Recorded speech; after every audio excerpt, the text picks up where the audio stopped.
you ready? Are you ready? How about you back there? Are you ready? We're ready. Let's get it on. Are you ready for some football? Yeah! Yeah! It's that time of the year when all of us guys, I can do that, I'm Tim. He's ready for the football season. I know it started last night, but that's okay, Sunday's coming. Let me share a little story about how I affected the outcome of an NFL game. Briefly. I was living in Green Bay, Wisconsin. I'm from Chicago, I was a Bear fan. Can you imagine the stress of being the only Bear fan living in Green Bay? Every time the Bears came to Green Bay, they would lose. And my desk in the morning would be cluttered with notes. What happened to your Bears, Rick? Every year. But I always won the pool, so that was the positive side of it. Well, in this particular May afternoon, my friends and I were managers this year, so we took our little afternoon break down the mall, had a Coke or a cup of coffee, and as we're walking by Praney's department store, the door swings open, hits me, and I start to fall backwards, and this huge guy grabs me and pulls me back up. Man, I'm sorry, man.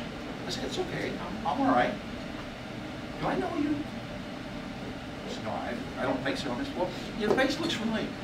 Well, it's been in the paper. Really? Why is that? I'm the new field goal kicker for the Packers. My name is Dale Livingston. Let me preface this by saying in those days they didn't make a lot of money. They had to have part-time jobs. He says, where are you guys going? I said, well, we're going to take a little break. We do this every afternoon too. He says, can I join you? Can a Green Bay Packer join us? What would you guys say, right? Of course. So for the next few weeks, Dale Livingston went along with us. He told us his stories in college and coming to the Packers, how excited he was.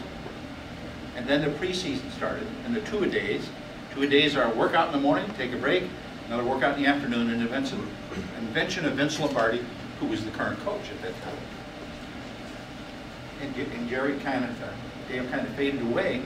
But then he showed up in September, near the end of September, and he said, you know, your Bears are coming to town next week, and we're going to beat them.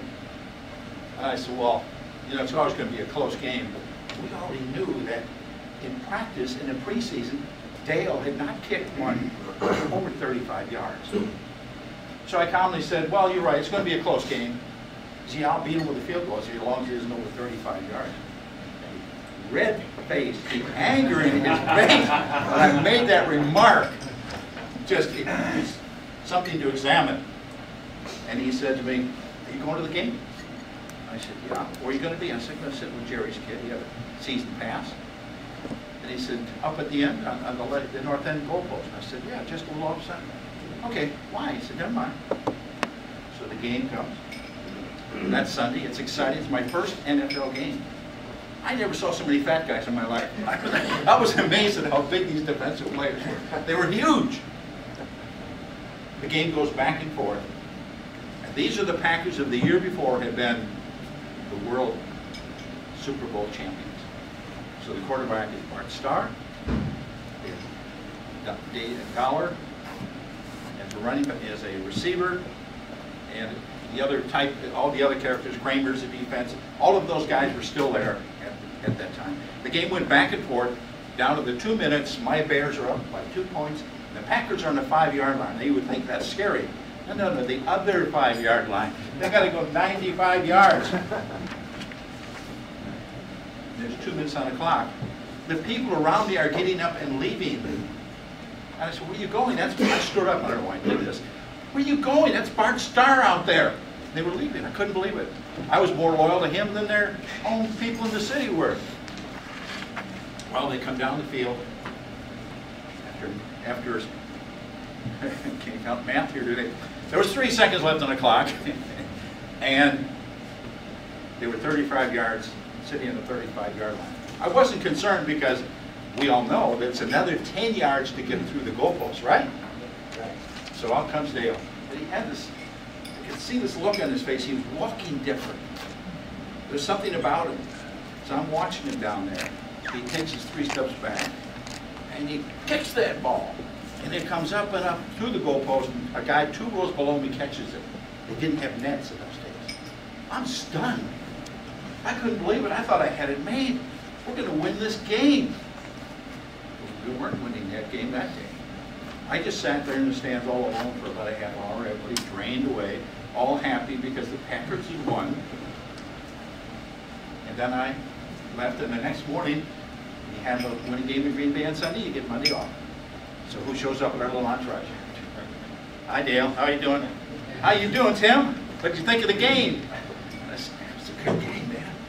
I said, how did you do it? He says, well, it wasn't difficult. He said, remember that remark you made to me last month? And I said, or last week? And I said, yeah. He said, well, I was determined that if I got the chance, I wanted to know where you sat. And I was going to put that thing right in your lap. I said, wait a minute. He says, you're not upset? And I said, no. And he said, well, we beat your team. I said, yeah, but it was kind of enjoyable. And he said, boy, if it hadn't been for you, that never would have happened. I said, wait a minute, you're telling me I had something to do with the outcome of an NFL game? And he said, yeah. Wow, that's so cool. I couldn't believe that. Who, little old me, 5'8", helped in an NFL game? What a thrill that was. 6 months later, we had the Trophy of the Year, much like we have Toastmasters of the Year. And we had this big dinner, and the store manager calls up the people who won different size trophies, then they called up for the Division Manager of the Year. So he calls my name. Well, I said, it's you, it's you, it's you. So I go up, and there's no trophy, just the manager there in front of the microphone. And he said, now Tim, I want to bring you the trophy. They pull back the curtain. Out walks this big trophy in the arms of Art Starr. He walks to the microphone, he looks at me, and he said, I just want to return the respect you showed me last fall. And he left. And I had to figure out what he was talking about. Somebody in that audience told him this guy from Chicago really likes you as a quarterback. So the thing is, you never know where you're going, putting your foot in your mouth. It may just turn around and work out for the best. Be kind of a gift. It can be a beacon to lead you along the way of finding success in different ways. So if you ever get a chance to play in an NFL game, don't do it. You probably get killed, but try my approach. It works pretty good.